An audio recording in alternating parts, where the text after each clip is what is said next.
Hello and welcome to another ohmTown Daily News Show. I am Mayor Watt, and today is February 21st, 2023. It is Season 2, Episode 52. It's rain and fish. What the Tonight's episode is going to cover 11 articles, starting with a meteor that explodes over apparently 7 states, a wedding boom that's maybe going bust. AT&T wants to shed its cybersecurity division. Google could face a tidal wave of legal threats. FedEx warns drivers not to throw packages and or make obscene or offensive markings on them. AKA, well, I can't even say it because we're not deep enough into the show. Reddit is being asked to identify those who discussed piracy. I think it's absurd. What do you think of a nature repair market? Not sure what that even really means at this point. How about Japanese officials investigate mysterious sphere that's washed up on a beach? PSVR 2 launch day, and now there's 40 titles according to this website. We'll talk about it shortly. A company called Ricket, or at this point might be Wreck-It, recalls baby formula. This is something we've been seeing happen. It's really bad. It's really bad. And fish keep falling from the sky onto the same town, and experts aren't sure why. Let's get into the shoe.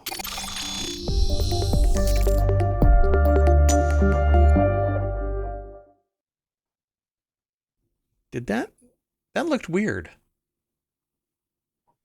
Something looked weird. That's okay. I'll deal. I'll take a little bit of copium and deal with it. I think something got messed up with our graphic, but that's okay. What is that? What do you see that? Okay. I don't know what's happening. I don't know what you're looking at. Okay, never mind. I don't know what's going on, but that's okay. This is how the sausage is made, folks. And this is how I lose people real quick. Let's get right into, you want to say hi to everybody? Good evening, ohmTown citizens.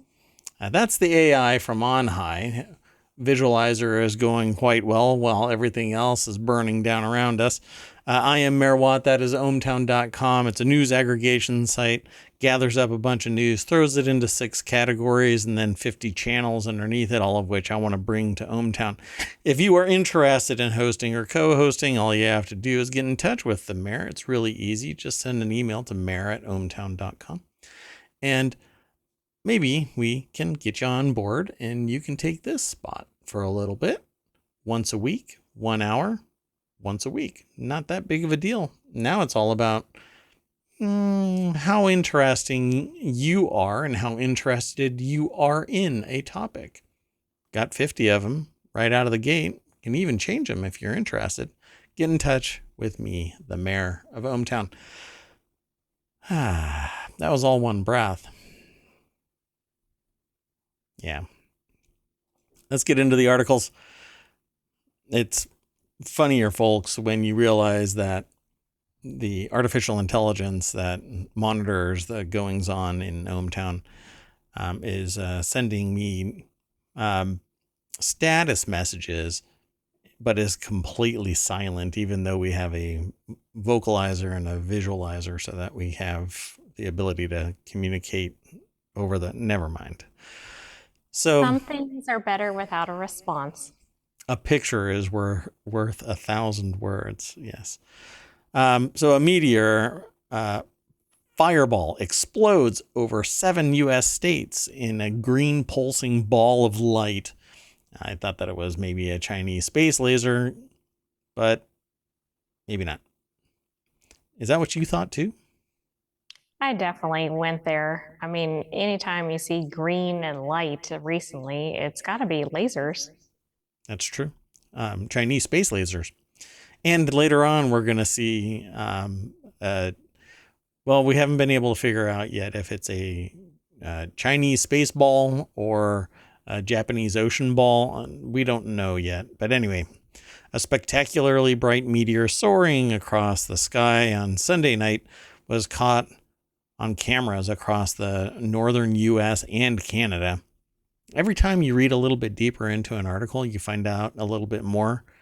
Because the title says meteor fireball. First off, that's really clunky, but hey, I'm not their editor.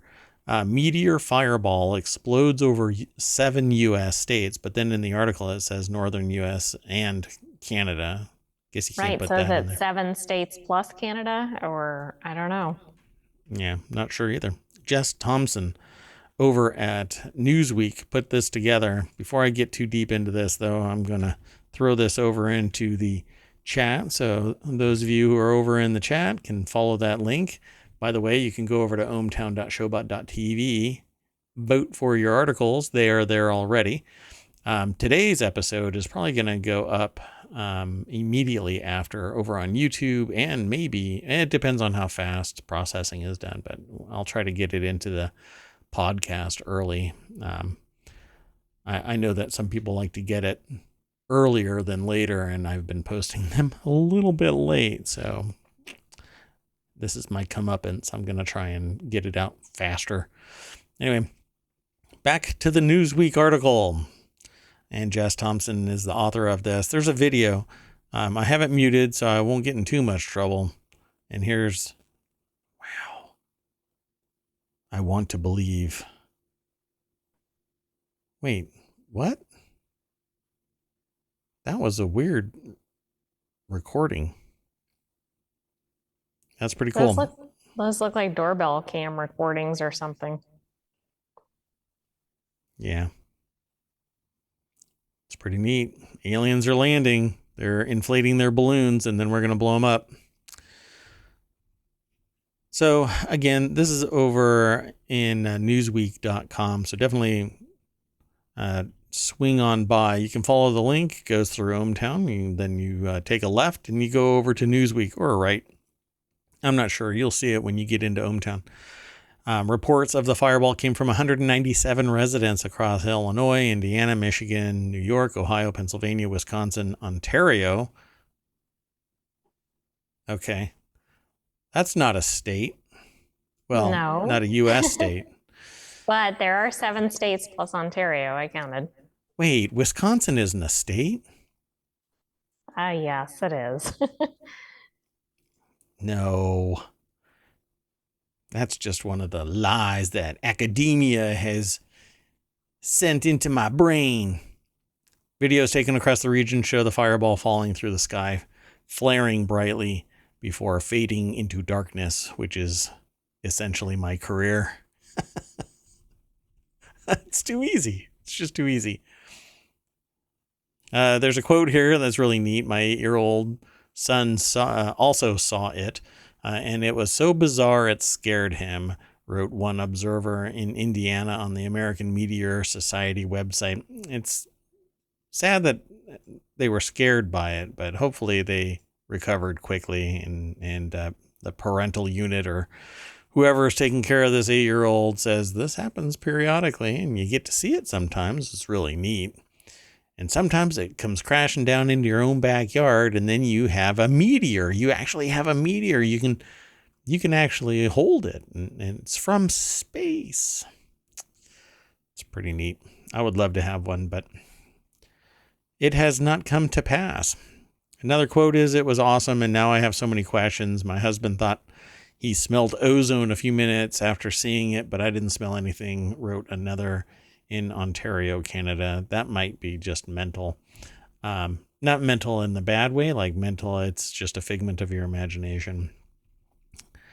Because unless you're right darn close to it, you're not going to smell anything except maybe, I don't know, get a gecko. If you're riding the meteor, maybe you could smell it. Maybe. Yeah. Maybe the gecko can, from yesterday's article, could take a sniff and decide, okay, yeah, that's not me, and that's not you. That must be the meteor. Anyway, it says usually only around 5% of the original meteoroid makes it to the Earth's surface, with the rest being vaporized during the dramatic descent. Meteors around the size of a softball can result in fireballs so bright that they are briefly as luminous as the full moon in the night sky. Yeah, it's pretty neat. So if you find it, hey, let us know over here in ohmTown. That would be really cool. Who knows where it actually landed? But the denizens of the internet are a pretty capable bunch. They might be able to find it simply by, locating where this is and calculating its angle of descent, and perhaps they can locate in a reasonable amount of space where it might be, and then people go out there with their metal detectors and scope this bad boy out. It's probably worth thousands of dollars. What do you think of this? I think it's really cool, and I think most people don't get to see something like this. So I think it's pretty spectacular if you happen to be right there when it happened. Yep, pretty cool stuff. So, eyes to the skies, folks. You can actually get apps, by the way, and it allows you to track, the heavenly bodies, no matter where they are in your orientation on the Earth, right? So, even if it's on the other side of the Earth, all you have to do is point your device, phone, iPad.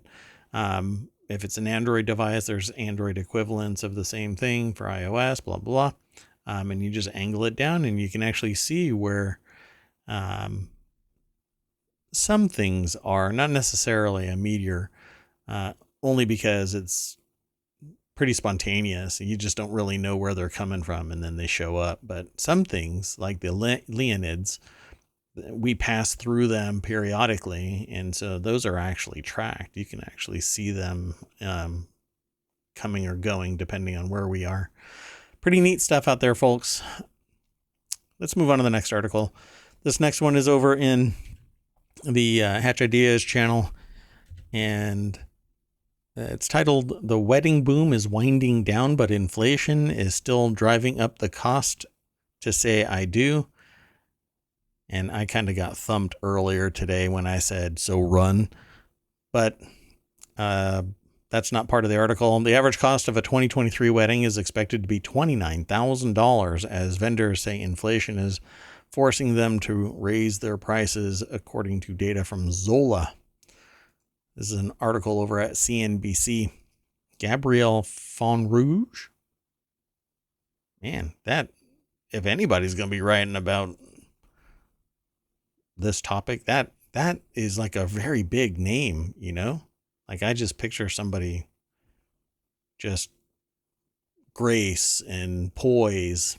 Right. I was thinking that would be a great name for, say, a wedding planner or something. I know it's a journalist, but Yeah, just a great name. The average cost of a wedding in 2023 is expected to be $29,000. That's up from $28,000. So a massive jump. No, it's okay. This isn't really, yeah, I guess it's newsworthy. A $1,000 increase from 28 to 29 doesn't seem to be that much, considering what else is going on around the world. While the 2022, look at the price of eggs. I'm thinking the wedding looks kind of cheap.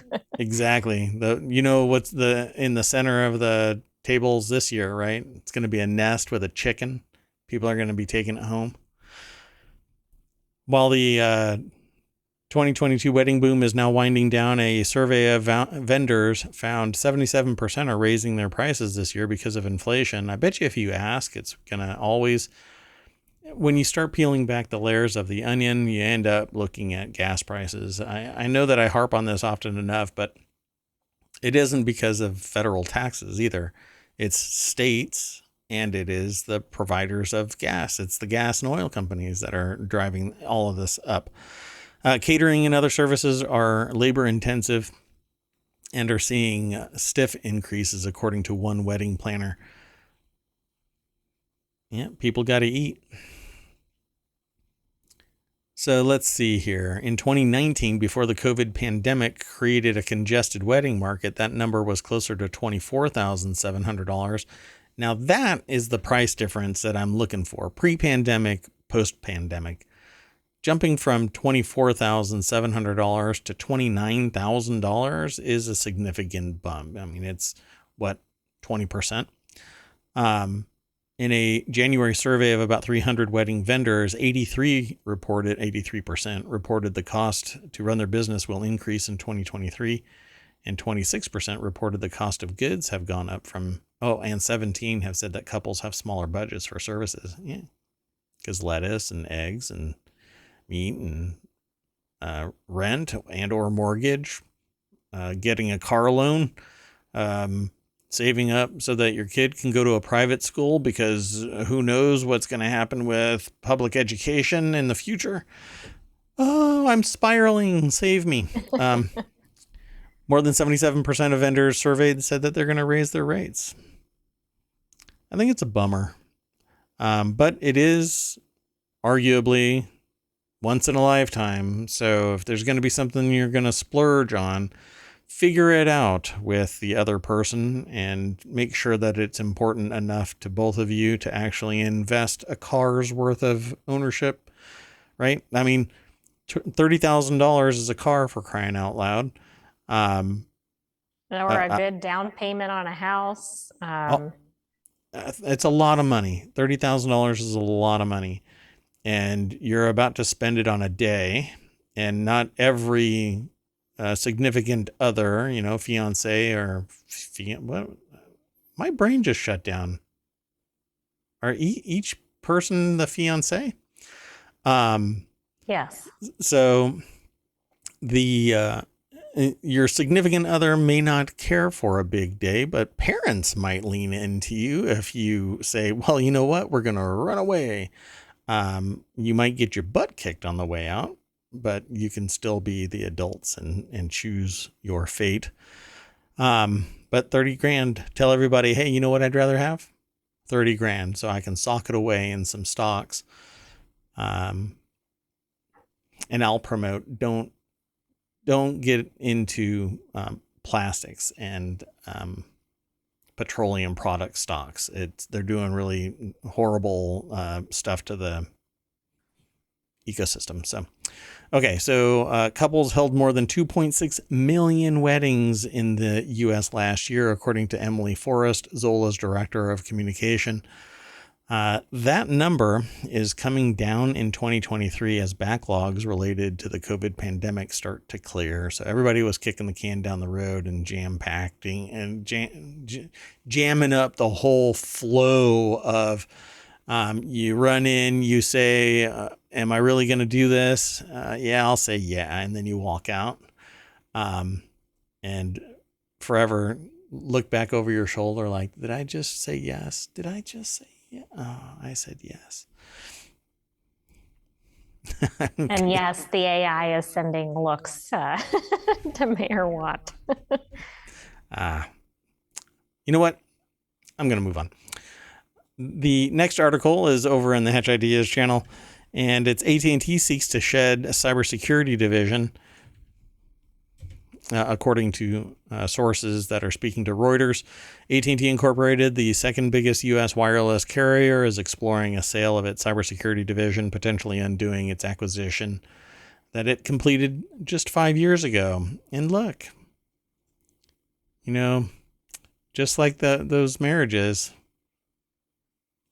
this one splitting up just 5 years after, when a mega corporation and a cybersecurity division meet, they sometimes fall in love forever, and sometimes, I'm sorry, sometimes they just part ways, and I can't keep going. Well, that's exactly what the cybersecurity division said. So the sale of the cybersecurity business would add to a string of divestments AT&T has turned to in order to pay down debt following its $108.7 billion acquisition of Time Warner Incorporated in 2018, a deal it has since also unwound. In the last 2 years, AT&T sold a 30% stake in its TV unit DirecTV to private equity firm TPG for $1.8 billion and received $40.4 billion in cash by spinning off and merging with its Warner Media business with Discovery Communications to form Warner Brothers Discovery Incorporated. So if you are playing bingo, not only has your bingo cards set themselves on fire, but they're calling their AT&T cybersecurity division weeping that all of this is taking place.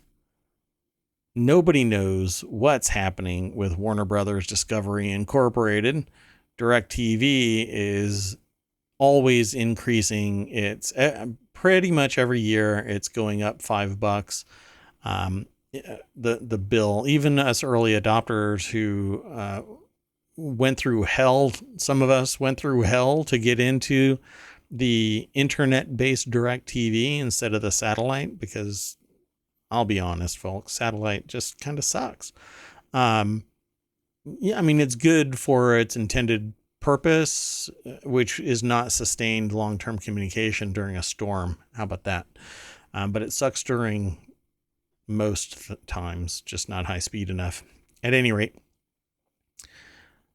who knows what is going to happen now? I think that AT&T needs to just balkanize itself and focus on what it is good at and let the little subunits focus on what it's good at and stop trying to consolidate everything as if one company can do every damn thing. It's just not possible. There are strategic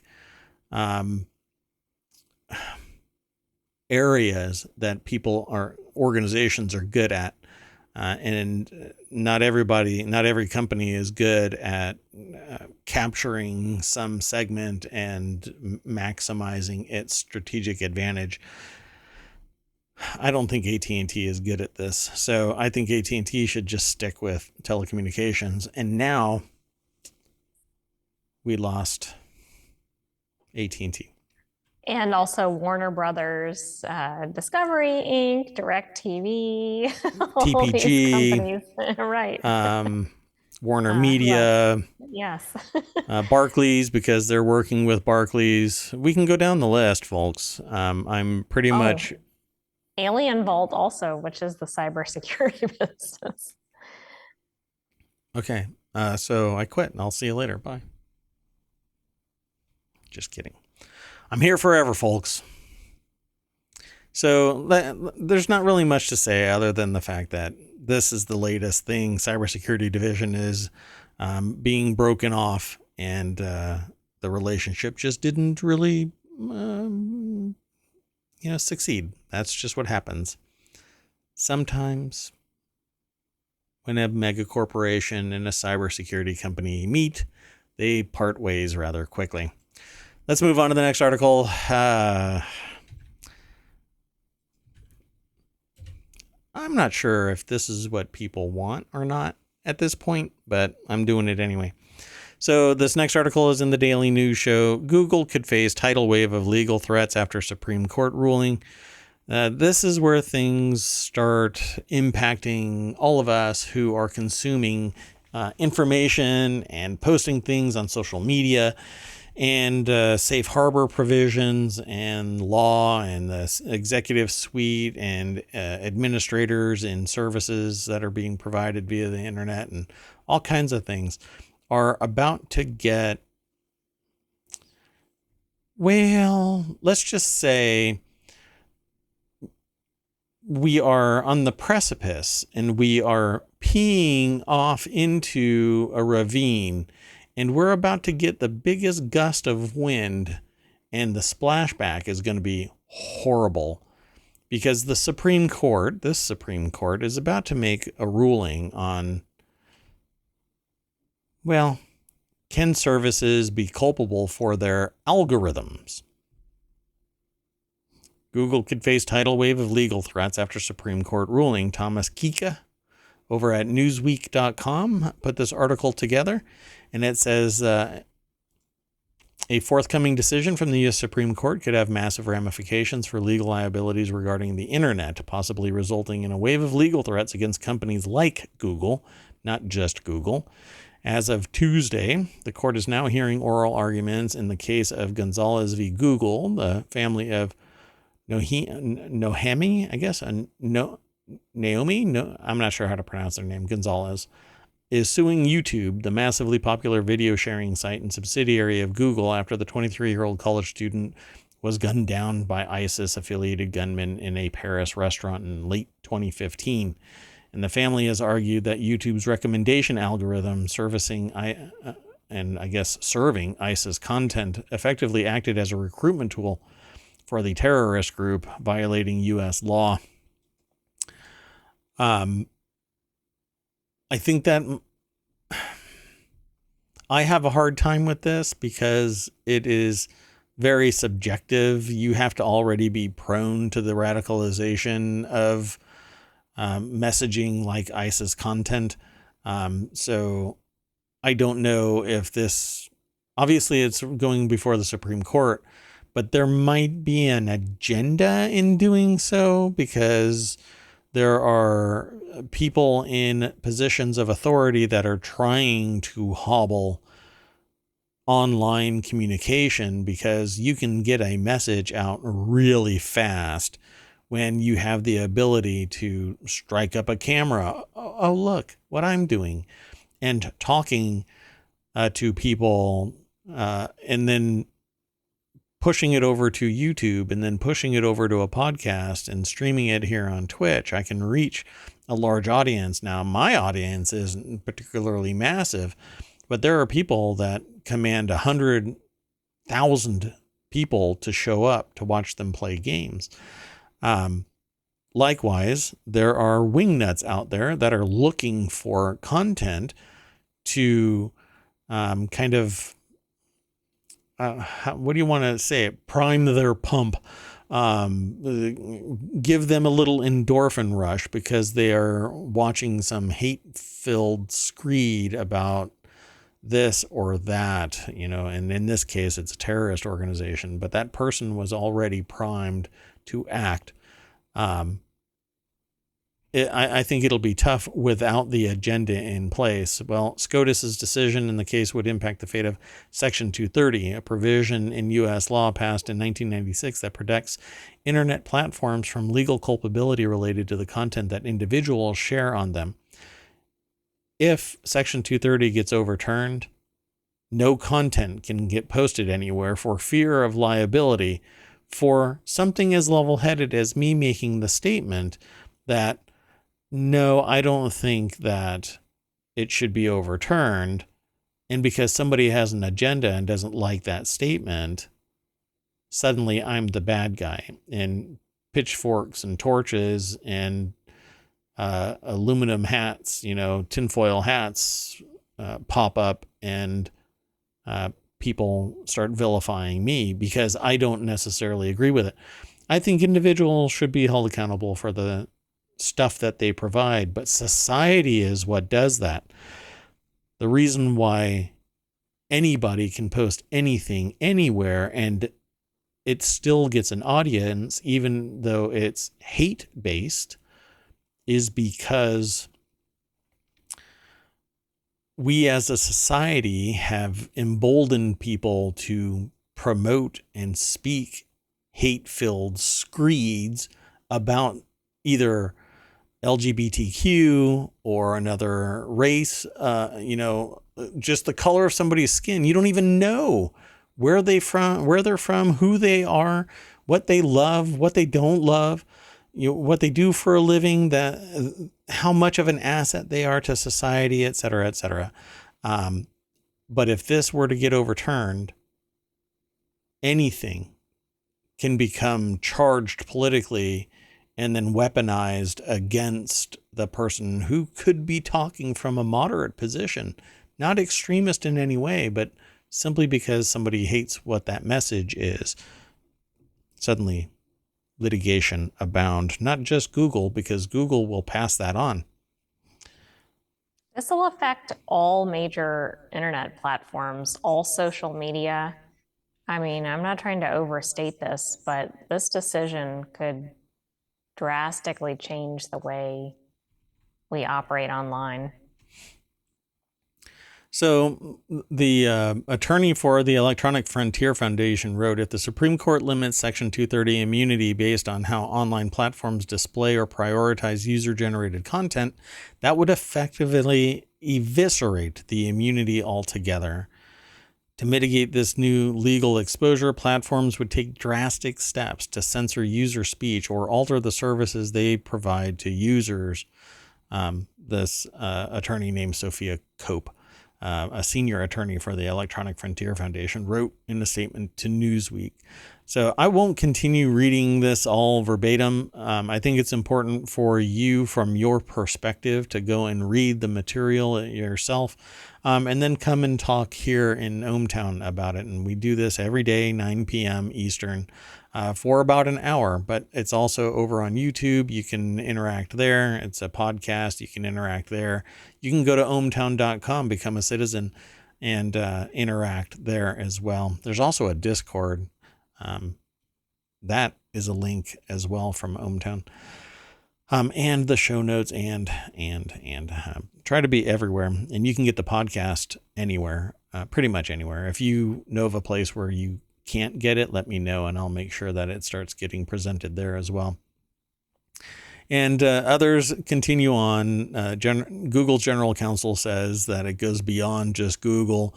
It really does impact the notion of American innovation, but I don't think that it should be limited to American innovation. Although it's an American-based law, anyone who comes to the United States and does business, anyone who does business within the United States and has a presence, will be bound by this.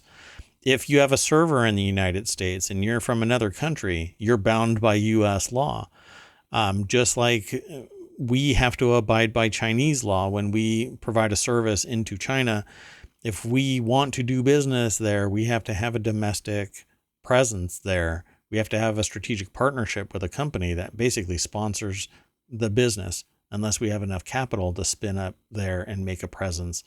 Servers, data has to be stored there. If you rise to the level where you end up on the CCP's radar. And you have to do the same thing in other countries, like trying to spin up a business in Italy. You have to actually have a presence there. You can't just by proxy say that you're doing business there and actually form a physical presence. So we have these limits, and then the laws of that country apply to that business presence, and by proxy, the domestic business. My point is, this is not limited to just American innovation. It will hobble anybody wanting to take advantage of the opportunities in the United States and thus bring foreign investment into the country, which is substantial. Because if their investment is hobbled by some litigation because they ran afoul of Section 230, now that the Supreme Court, and I would not put it past the Supreme Court to flip this, because they do want to, I think, they want to suppress speech in myriad way. Now, speech in the right way, that's okay, but it's a different way than social media wants to embrace public speech. We won't get into that, otherwise it'll turn into a 3-hour show. But trying to make it news that is relevant and current and without the noise. So let's keep on hustling through this, unless you want to add something to this beyond what you've already said. No, I don't have anything else to add. Right on. Okay. So this next article is in the Daily News Show, and it's titled, FedEx warns drivers not to throw packages or make obscene or offensive markings on them. FedEx warned delivery contractors Monday not to throw packages, Insider has learned. And it's from Business Insider, where this is sourced from. The memo also warned against offensive markings on packages and indecent public exposure. ominously precise verbiage, right? Like, George, quit exposing yourself on the Ring cameras. We know that you know that there's a Ring camera. Stop telling us it was by accident your belt came undone. We know you're lying. Anyway, FedEx sent the message following feedback from customers and, quote, some specific and egregious actions. FedEx warned drivers not to throw packages. And it says obscene and offensive markings. So I suspect that people have been writing the old dick butt meme back in the day. And for those of you who are curious about it, just Google it. It's fine. Just go ahead and Google it. Emma Cosgrove over at Business Insider put this together. This looks like a New York FedEx delivery. I cannot imagine delivering in New York. I mean, they need to just do air delivery and tell people a delivery is coming, open a window, and they'll just drop it in. That might be a better method. I cannot imagine trying to get this through Manhattan or something. Yeah. So let's see if they actually give an example of any of these egregious markings. I'm really curious about that. I don't know why that seems to be titillating to me, but I want to hear about some of these deliveries. Complaints about drivers tossing packages on doorsteps are fairly common on social media. I hate to break it to people, but that's what padding in your packaging is for. How about throwing things into the driveway instead of on the porch? Yeah, that's something that I actually watched one person back into the driveway in ohmTown and just kind of pushed the box out and then drove away. I'm okay, well, good enough. I understand that the packaging is what's supposed to protect the asset inside. So let me tell you, they were really upset because they airmailed themselves to ohmTown. So that last bump off of the back of the truck was really bad. Anyway, especially since doorbell security cameras have encouraged people to watch their deliveries being made. Yeah, Mayor Watt does that. Package tossing isn't generally approved behavior by most delivery providers unless delivery personnel are concerned about their own safety due to an uncontrolled dog. This, by the way, is one of the new Summer Olympics that are coming in 2024. I'd like an audio rendition of this. Package tossing? Yes. So the way that it works is like the shot put, but you have to dress up in FedEx or UPS delivery garb, and then you have to do it with a cranky demeanor because you're forced to walk up a driveway. You have to kind of, and then you go, and just like the shot put or something. just like the shot put, but you're not going for distance so much as you're trying to get it onto a 4 foot by 4 foot raised concrete pad. And then there's different events.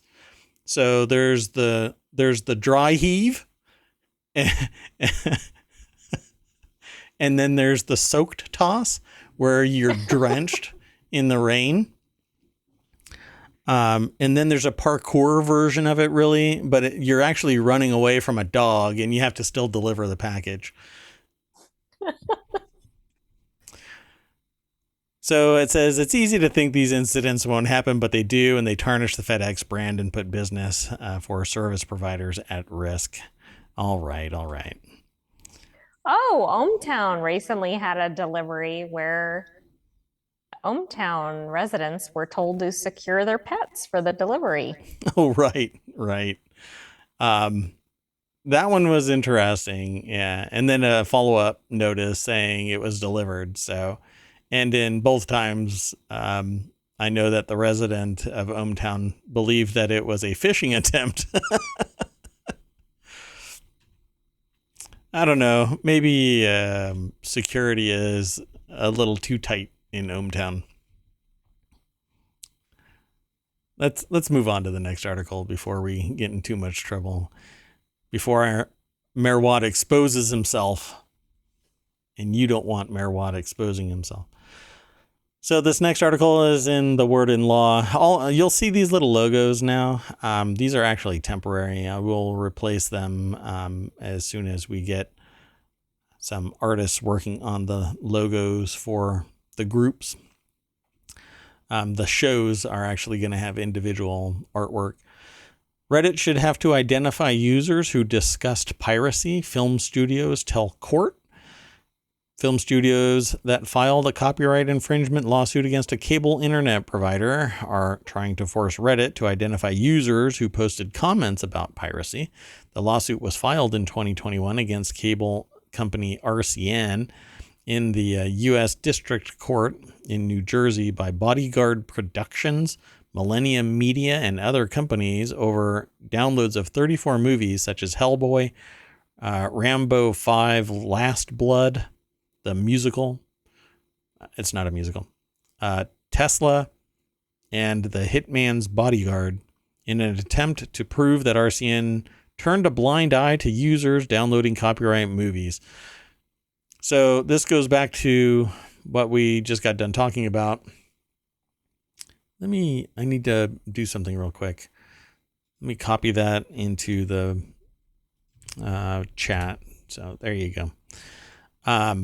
This is what we were just talking about right here. Let me back up just a little bit. What they are referring to and what this is referring to is the fate of Section 230. These people are just having a conversation. They may have amplified the copyright violation by direct linking. This has been kind of a standard thing to prosecute under, because linking to the pirated material is tantamount to saying, here, I'm endorsing the piracy, I'm facilitating the piracy, and you can actually be litigated against regarding that, just the linking. John Brodkin is the author of this over at arstechnica.com, and it says, plaintiffs say Reddit posts from up to 13 years ago show ISP ignored movie piracy. But I have a problem with this. Fine, charge the people if you can prove that they were the not the reason, but they are the ones that committed the crime. If they amplified it, that's one thing. But I don't know. I have a problem with just posting a link and ending up in jail because you posted a link over something that, and I'm not like this, right? I think that piracy is bad. I don't think that if you like something enough that you're going to put forth the effort to download a movie, then pay for it, right? But you don't get an adequate sample of a movie to see if you like it to the point where it's worth either a $3 rental or a $30 purchase. So how do you actually get to find out if you like this movie or not? I think that there needs to be a more vigorous sample of the movie, or I don't know, let people watch the movie and pay for it, because I've paid for movies and I'm like, oh, I regret the hell out of owning this. There's a couple in my library where I'm sitting there going, I would rather delete my entire library than have to scroll past this from time to time. And you know what? I've actually blocked it from my memory. The one that's really, really horrible. But anyway, that's still in my library. But somebody links to something on a site and suddenly a bunch of people are talking about it, and thus they're all culpable. I don't know if that's the true context of this, but it says plaintiffs specifically asked Reddit for IP address registration and logs from 1/1/2016 to present, name and email address and other account registration information for 9 users. So they want the full logs.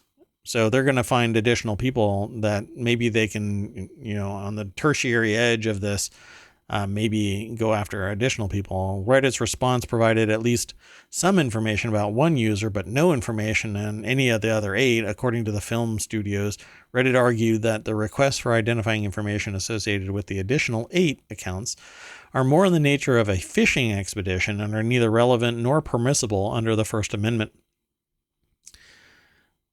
So I don't think the First Amendment protects you from committing a crime.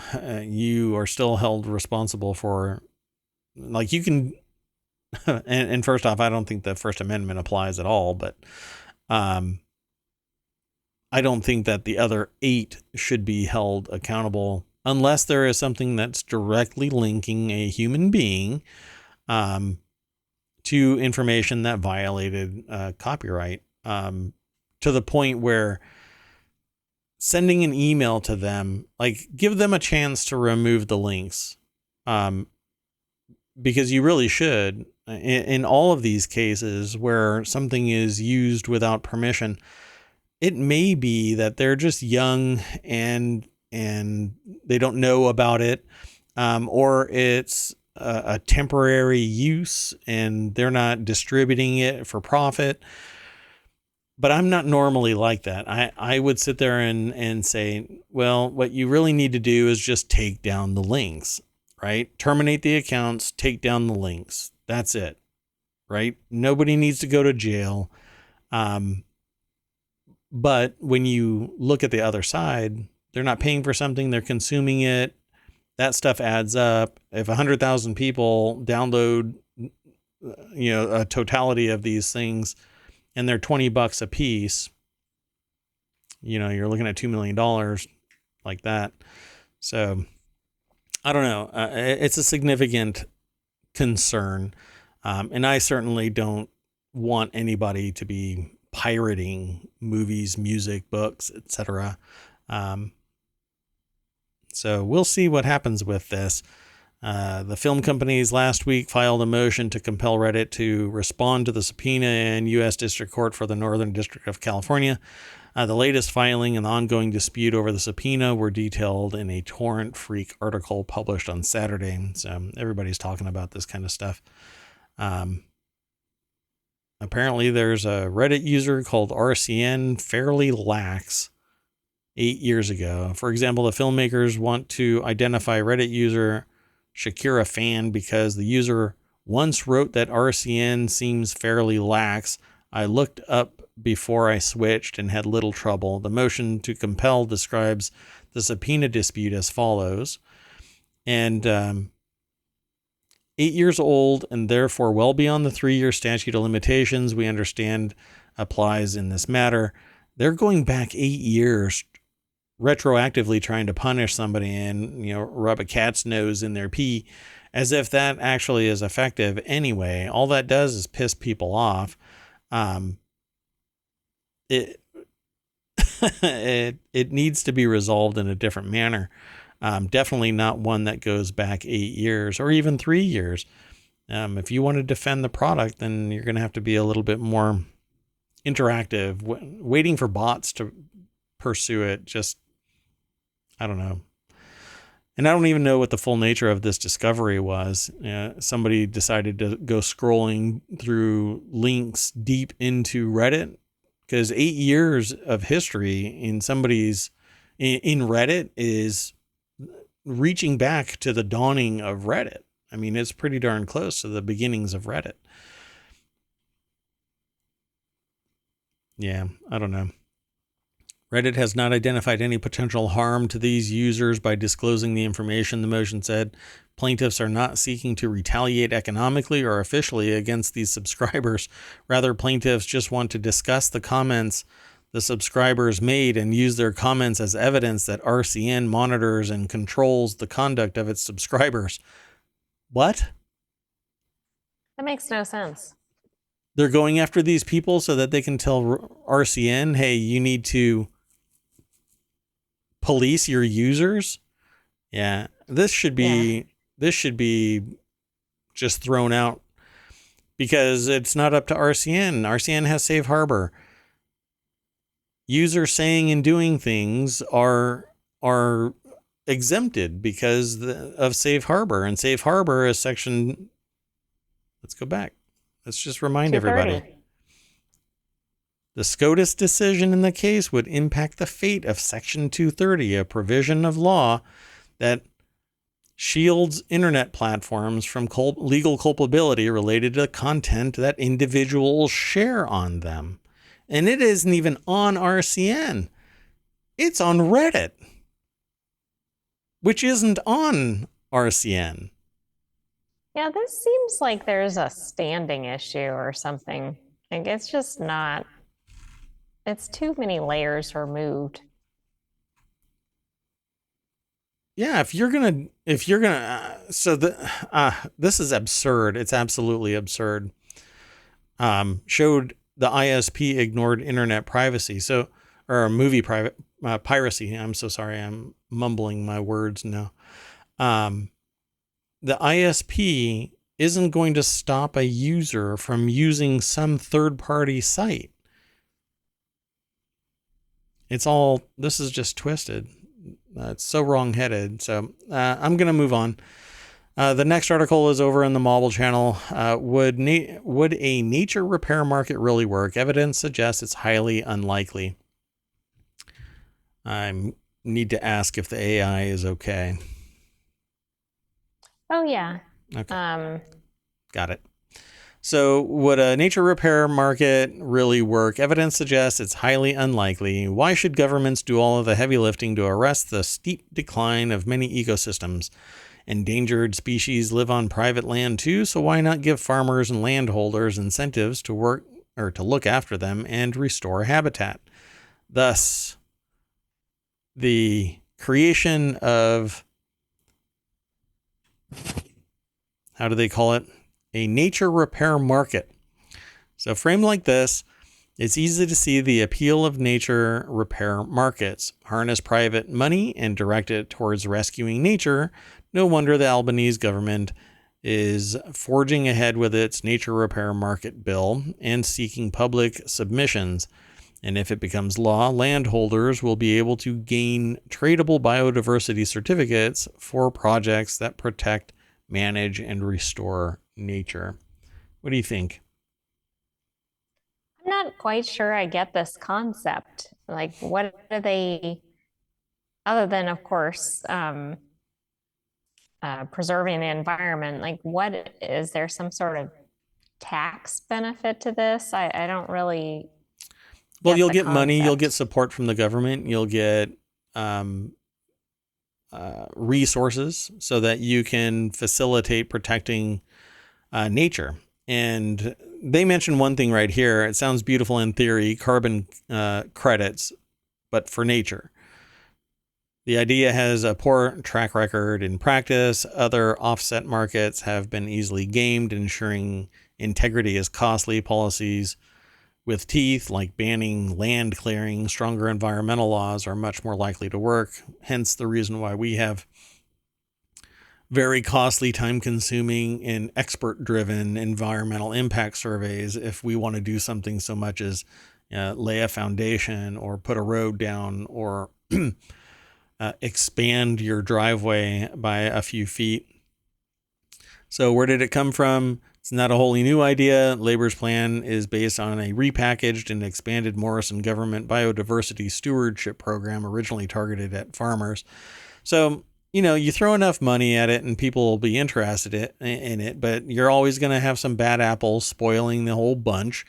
And that's why we can't have nice things. That's why we can't have a healthy relationship between humans and the wilds of nature, because there are humans out there that just don't give a rat's ass about nature and will tear it to the ground so that they can make money. So why the skepticism? It says in the article, in short, it's harder than it looks to unlock private capital and direct it to pro-nature interventions, which are largely going to be loss. You're not going to make money by protecting the environment. You're going to protect the environment and it's going to cost money. Some people will take exception that private industry will get taxpayer dollars to protect nature. because, well, they're sociopathic and they want to see the world burn.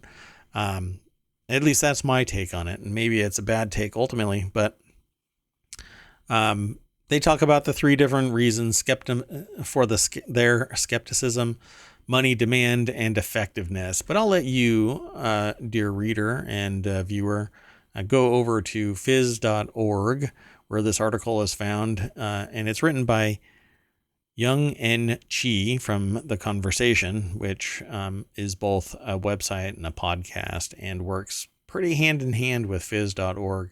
But I'm not going to keep on going about this article unless you have something else that you want to add to it. Well, I think getting the investment in this type of idea, and I don't mean monetary, is a good thing because there is so much privately owned land that perhaps, even though things like nature conservancies are really beneficial, they can only cover so much. So I like the concept. I guess it's all going to be down to the execution as to whether it will actually work. And I think as consumers or residents, we can demand that businesses that we frequent participate in markets like this. Well, it's an interesting take. Speak with your wallet, because that's all that businesses are really into. I mean, if a perfect example is if a healthcare provider was interested in your healthcare, then they would never tell you no for a medication that you need. But that's exactly what happens. In fact, I mean, you can go in for something and your healthcare provider tells you need this medication, and then your insurance company says no, and then tells the healthcare provider no. And ultimately, the healthcare provider capitulates because they're not going to rock the boat to the point where they become a pariah to the insurance companies. Unfortunately, that is the nature of things. So what are you really going to do with this? You're going to make people embrace this nature repair market with your dollars, right? And then what's going to happen? Well, maybe they'll play the game for a while, and you'll get tired of policing them, and then they'll stop, or you'll leave as a customer and they'll stop. But you had better be really supporting that business for them to take on what amounts to a heavy lift, as it says, even in this article. I don't think that small businesses are the burden. I don't think that private ownership of land is significant enough, because I think in every single country that exists, the primary owner of land is government. And I think that it could create thousands upon thousands of jobs if the money was spent to conserve nature versus where it's spent now. But that's why budget review is so contentious, depending on regardless of who's in office, but sometimes the priority shifts. So I think it's a great idea. Execution, it's all about execution. Plus, we really don't even know how to resolve the nature imbalance ultimately, because there's going to be so much garbage spewed out into the environment by small bad actors, but they're big, right? I mean, they're like oil and gas companies, chemical companies, etc. Ohio just took one on the chin because 11 out of 12 train cars toppled over and leaked all of their ick out into the waterway and onto the soil. And that was just one, right? But it wasn't some dude in his backyard flying a drone that caused it. It was bad train tracks, bad braking system, bad policy, bad procedure, bad safety, et cetera, of a corporation. So how do we resolve that? It isn't the millions of people that are just going about their day. It's the massive companies that have no regard other than profit. So sorry about that. Let's get into the next article. The next one is Japanese officials investigate mysterious sphere that washed up on the beach. Man, I just wanted to joke about this, but I just can't. So a local woman reported the sphere to the police on Tuesday, calling in saying, hey, somebody lost their ball. Okay, that was funnier in my head. The ball washed up on Enshu Beach in Hamamatsu City, the outlet reported. And it is described as being an iron ball with a diameter of about 1.5 meters. Officials quickly restricted the area in an encompassing 200-meter radius while they investigated. I saw this picture earlier. This is over at Vice.com. Jordan Pearson is the author. And this picture reminds me of something that had washed up on beaches in other places. And it turns out that it holds a gas used in rocketry. So basically it's just bolted onto the side of the spacecraft, and it injects the gas into the fuel. And eventually it either is disconnected and drops from the spacecraft, or upon re-entry, it just gets torn up. And this certainly looks like that's what's going on here, that it re-entered and is just kind of turned all to hell. But I don't know what they're going to come of this, because it says, according to the outlet, an X-ray scan revealed that it was hollow. Officials determined that there's no risk of an explosion and lifted restrictions at 4 p.m. and have not determined what it is. But I have seen this in the past, and I think that's exactly what it is. It's basically a gas sphere for spacecraft. I wish that I could do a better job of finding it while we're streaming, but I am not prepared for this.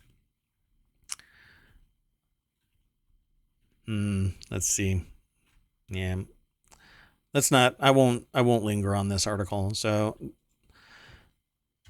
I think that it's nothing more than that. But maybe I can talk about it later. So this next article is over on the Reality Hacker channel.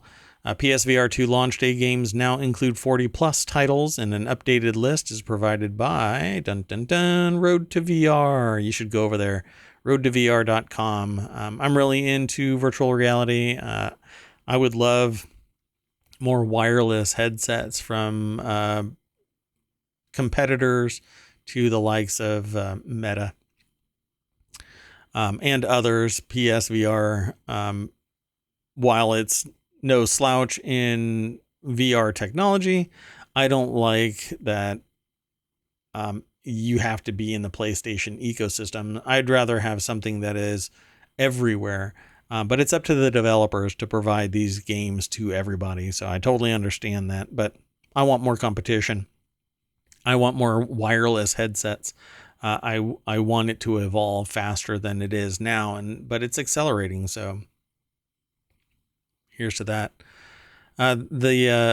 This list is quite massive, and it's apparently getting longer and longer. But PlayStation today revealed an updated list of launch day and launch window titles for the PSVR 2. Notable highlights include Demio, which is great on PC VR. I have Demio. It's a lot of fun. Basically, it's a virtualized a tabletop role-playing game where you actually get pulled into the world. It's a lot of fun.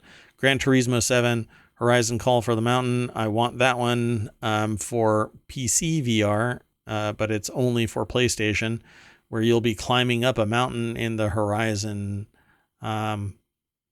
ecosystem, for lack of a better term. And then Resident Evil Village is another installment of the Resident Evil space. It says here that there's no word on when VR's favorite block slashing game is making the move to Sony's next gen VR. All right. But there is a huge list here, 40 games. And then it says there's also a handful of launch window games announced that are said to arrive all the way through March. Gorn is one that I want to see. That'll be fun. I want more Warhammer 40,000 type games. Zenith is out now. I even have that. You can play that. Maybe it's new to PSVR, but it's out for PC. And a bunch of these are actually. So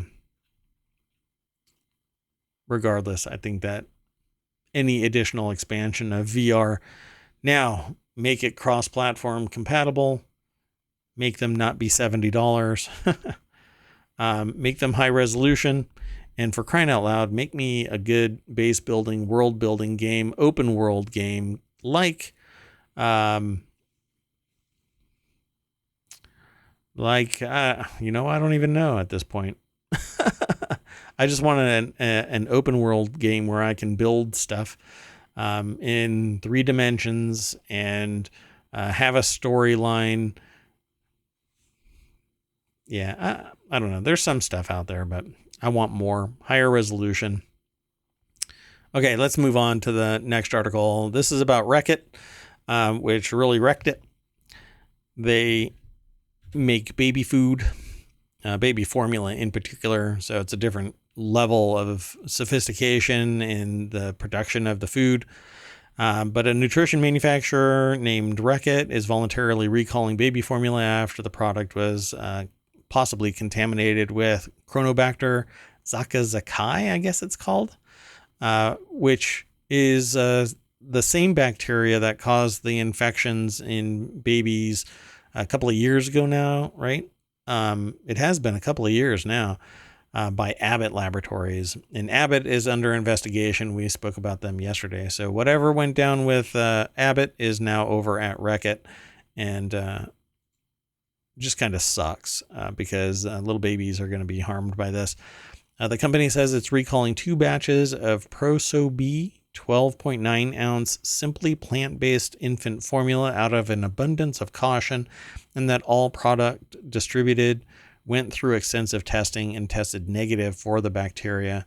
But apparently not so much, because they wouldn't do a voluntary recall if all of their batches were free of the bacteria.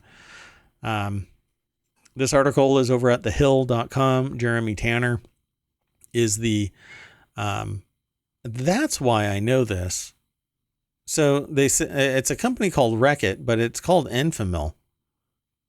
That's one of the major infant formula. They're one of 2 that are really well known. Yeah, nobody goes to the store and say, "Do you have Wreck-It?" They say, "Do you have Enfamil?" For crying out loud, why isn't that in the title? Okay, so that's a really big deal, because if this is anything like the Abbott closure, we know how much disruption that caused in the Right. supply chain. Well, Abbott's for their manufacturing plants are back online, right? As far as They I know. are, but remember what the impact was. I mean, if Infamil needs to do a similar step, it could be pretty significant. Yeah, but I don't know if Enfamil has that much of a market, whereas Abbott had 4 manufacturing plants that controlled something like 65% of the market. So if this company has a little bit of the other ones, well, you know what? Abbott's profit is going to go through the roof because they're going to be able to raise their prices. So yeah, folks, you heard Wreck-It, but it's actually Enfamil. And the product recalled have batch numbers of ZL2HZF and ZL2HZZ, both with a UPC code of 300-871-214415 and a use by date of the 1st of March 2024. And again, they say Wreck-It says that there haven't been any illnesses reported as of Sunday, but again, it's Enfamil. It's absurd that it's not even using the real brand name. It doesn't say Wreck-It anywhere except the fine print on this container. It's Enfamil Pro-So-B. And I don't see a reference to Enfamil anywhere in the article, as far as I can tell. Right. Yeah. it should be right in front of this where it says 2 batches of Enfamil Proso B. I mean, this is really ridiculous. They mention Abbott more than they mention anything else. So let me scroll down a little bit more. Yeah, I don't see it. Fascinating. Okay. Yeah, I challenge anybody out there with a baby to say, hey, what brand formula does Reckitt manufacture? And unless they are focused on the business aspects of this manufacturer of formula, they're calling it Enfamil day in, day out. That's crazy. Okay, so folks, this is the last article for tonight. I think we're coming up on that hour plus mark. So including my boisterous banter at the beginning and floundering. This last article is fish keep falling from sky onto the same town, and experts aren't sure why. A rural town in Australia's outback saw a deluge of freshwater fish raining from the skies this week, with many still alive in puddles on the streets. So it says there's a video that shows a giant waterspout destroy a home on Smith Island. The article is over in Newsweek, and it's written by Jess Thompson. Again, as usual, we don't read the full article even before the show, and we may read it after the show. But during the show, all we do is kind of skim over it and give you our perspective about the things. Much like that baby formula stuff, we have some experience with various aspects of these things. I have actually seen stuff like this happen before, where it's something environmentally weird, like a downspout of water surrounded by sun. Makes zero sense. I was once crossing a bridge and got rained on, but only in that one spot of 30 feet. Sunlight everywhere else. Nobody could explain how that kind of stuff happens, but this is the same thing, and I've seen this historically as well. This mystery of where fish or frogs or snails or worms, all kinds of stuff just miraculously starts flying from the sky onto cars and whatnot. But they're giving actually something that might have precedent, which is a waterspout might be able to pick up these fish and fling it into somewhere else because it reaches up into the atmosphere. But is that really what's happening? I don't know about that. They're not saying that this is what's happening, but the argument is that it's possible that a waterspout could grab fish, frogs, whatever.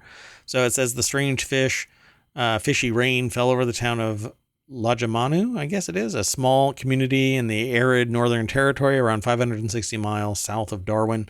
Strangely, the same town has seen the deluges of fish 4 times in the past 30 years, most recently in 2010, according to the Daily Mail.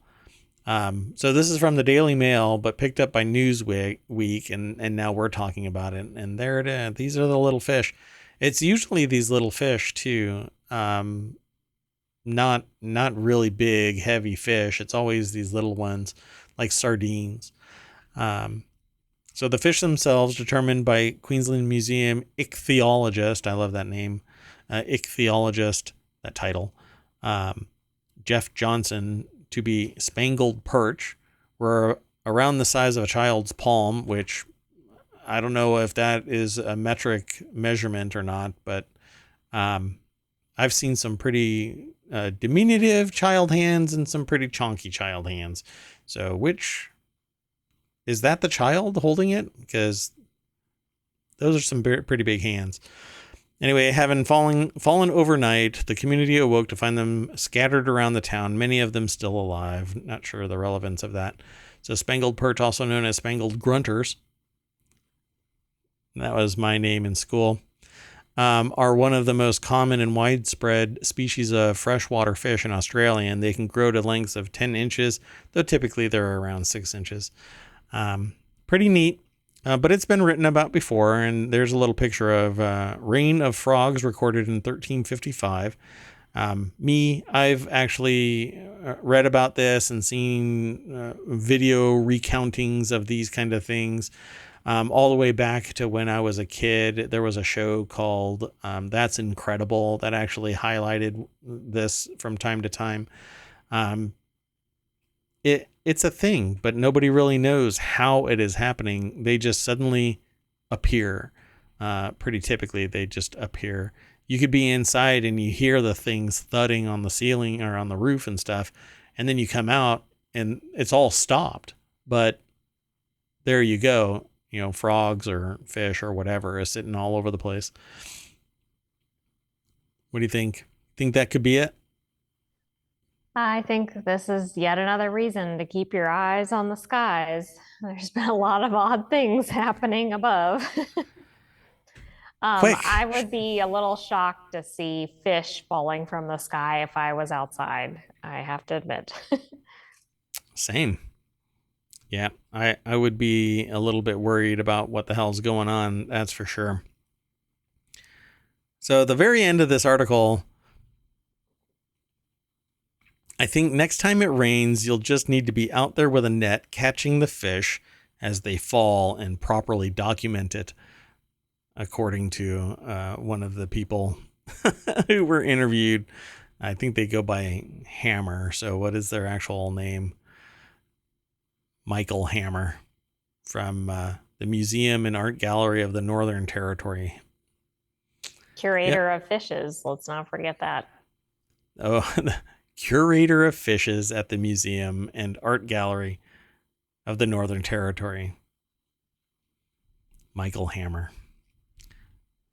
I think that's a Marvel villain. I don't think his name was Michael Hammer. His last name was Hammer, though. He was in Iron Man, I think, too.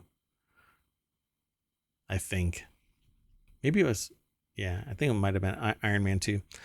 But I think that I'm belaboring this, and I should let everybody go while I walk to the front of ohmTown and meet you at the now entering ohmTown sign. I think the AI is trying to find out just exactly where Hammer and Marvel Iron Man is at that crossroads. So it looks like there's a Justin Hammer who is a rival to Tony Stark. There you go. Yeah, in one of the Iron Man movies. I think it's number 2. Anyway, we are now at the front gates, or we're not even, it's not a controlled thing. We don't have a wall or anything. You can just go in and out of ohmTown pretty easily. You don't have to be a citizen to review the material in there, but to make comments, you do. So definitely go over to ohmTown.com and sign in, sign up. You can leave little Giphy comments if you don't want to type out a picture is worth 1,000 words, or so the AI is telling me. Maybe it's worth 1,500 words now because of inflation. But definitely go and check out ohmTown.com. We do still have things on the horizon here. The gamification stuff is still being tested, and two-factor authentication is being tested. I have to really work that one out properly because a bad deployment of two-factor authentication, is bad. I need to make sure that the environs of ohmTown are safe. So we will make it so and then release it to the wild. That said, I am Mayor Watt. That is ohmTown.com. And the AI would like to say, good night, ohmTown citizens, and we will see you tomorrow. Unless a whole bunch of fish or a meteor or an iron sphere. What else? I don't know. Or a weather balloon. Or a weather balloon. Or I am a weather balloon. I am a weather balloon. See you tomorrow, 9 p.m. Eastern. Bye-bye.